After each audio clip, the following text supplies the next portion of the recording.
Now, you're that guy in biology, and you're like, dude, what's a chromatin? And what's the difference between a chromosome? I don't get this stuff, man. Okay, I want to drop biology. All right, yeah, bye, whatever. Well, before you drop biology, man, just give me a second, all right? Just give me a second. So in this video, you're going to understand the difference between a chromosome, a chromatin, and what histines do in our bodies, or in the reference to replication, and how they help us with storage. So to begin with, chromosomes are basically just okay. So imagine before we talk about chromosomes, we have this linear DNA right here, and if you zoom into this if we zoom into this right, this one line we see, it looks something like this. It's a double strand. Now this DNA, right, this linear DNA, we have a lot of this in our bodies, and our body has to somehow store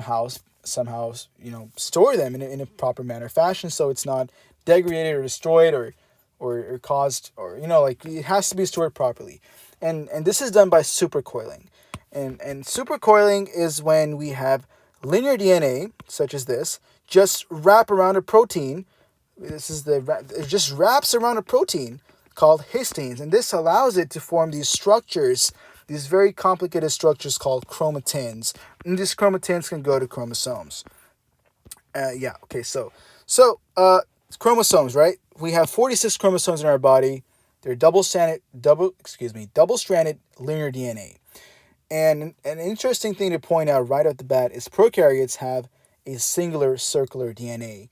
We know that prokaryotes, they're different, man. Come on, let's be honest, right? They're smaller, and they gotta do their crap different way. And singulars, and this is gonna make a lot more sense in future videos. But as of now, you should just, if not memorize, just understand, or kind of have the ability to recognize that prokaryotes have singular circular DNA. So you might be thinking that a larger genome, which means that the more genes you have, the more complicated you are. That is not true. And before we discuss this concept, I want to talk about genomes real fast. The total sum of an organism's genetic information is called its genome. So everything an organism has inside it is referred to as a genome. So you might have heard of the Human Genome Project, and that's a reference to the intensive work that's done on understanding the human genetic information and the human genome. So going back to my question. So larger genome does not always mean more complicated creature. And the reason of that is because our bodies have kind of made this, there's so many repeats, right, in our bodies, or in an organism. You could have thousands and thousands of repeats of a singular DNA, of a single sequence. And the reason these sequences are repeated so much is because through an evolutionary perspective, our bodies, or an organism's body, does not want to lose these sequences because they mean a lot. They have a very important purpose, or they might not have a purpose at all. We don't even know that sometimes. It's very confusing. So generally, larger genomes caused by genetic repeats. So these genetic repeats just make it a larger genome. You have more genes inside it. It's very simple. Now here's an interesting question. Why might some organisms have hundreds of base pair repeats? We've discussed one reason right here. Well, the answer to that is through an evolutionary method. This is an evolutionary method of preserving important genes. And we've already said that most repeats, we don't even know the function of it. So these repeats, we have a lot of repeats in our genome, and these organisms' bodies are just trying to make sure that they don't lose this information. It has a particular significance. Here's another question. Why do prokaryotes have circular DNA? Well, double-stranded helix float freely and bulkily, and they're fragile. So prokaryotes they're very simple creatures. They don't have any internal organelles, and because of that, they don't have a very structured, or a response that a eukaryote can have. So a circular DNA allows its protection. It allows the double strand, or the nucleic acid of the prokaryote, to be safe. And we're going to talk about circular DNA and prokaryotes in a future video. That's not the focus of this video. Well, before we move on, we want to talk about something called DNA ligase. So we have singular circular chromosomes, right? And ATP is converted to ADP. It kind of twists. This is a discussion of the. I apologize. I want to talk about the circular DNA real fast. The circular DNA is kind of wrapped around. It's kind of wrapped around through a twist and circular molecular twist through supercoiling, and this is aided by DNA ligase, which converts ATP to ADP. Using this energy, kind of allows this circular DNA to be kind of, like twisted up and supercoiled. Like I said, this video is just a very quick highlight. I'm just really quickly going through this right now. Now I want to talk about histones. So histones are histones are proteins. Why was it so hard to remember proteins? My bad. So histones are proteins that allow double-stranded DNA to wrap around it. These so we have 8 different histones that come together, and we have double-stranded DNAs that wrap around them. And this is going to be called a nucleosome. Remember that a nucleosome has 8 histones on them.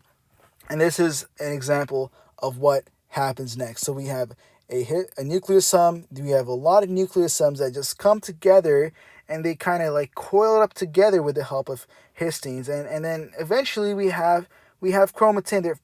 They're tightly packed up together, and this goes to chromosomes inside the nucleus. So really, and this is just a quick reminder that the blue part right here you see is linear DNA wrapped around the histone.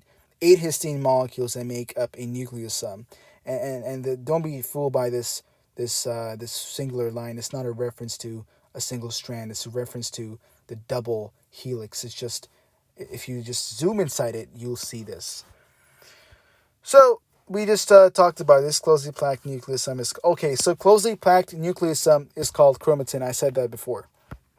Okay, so very interesting thing is morphology of a chromosome. So staining of chromosomes in dense and non-dense regions. So the morphology of a chromosome can be either dense in some areas, and it can be non-dense in other areas. So here are the technical terms of dense and less dense regions. When a certain region of a chromatin is dense with the wrapping of it, is called a heterochromatin region. A heterochromatin is when these histones are these nucleosomes are tightly packed together. And this has an impact on translation and transcription that we're going to get to on just a second. And euchromatin is when we have less dense regions. Now, here is a question for you. Would you expect heterochromatins, which are dense regions, or euchromatin, which are less dense regions, to have higher transcription rates? Now think about it. If something is more dense, these enzymes that are required for transcription are going to have a harder time getting through to the genetic material. Now, let's just assume for a second that this is the dense region, right? And this is the less dense region. So the enzymes that are required to, let's say this one dot is an enzyme that's required for transcription.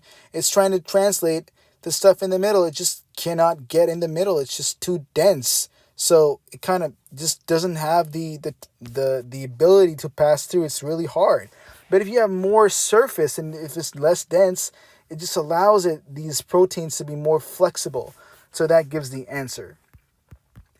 Euchromatin has a higher rate of transcription because of the surface area volume ratio, and transcriptional enzymes and other enzymes are easier to access. So just to summarize real fast, in this video we've talked about chromatins and histones, and also to mention real fast, we have a nucleosome, right?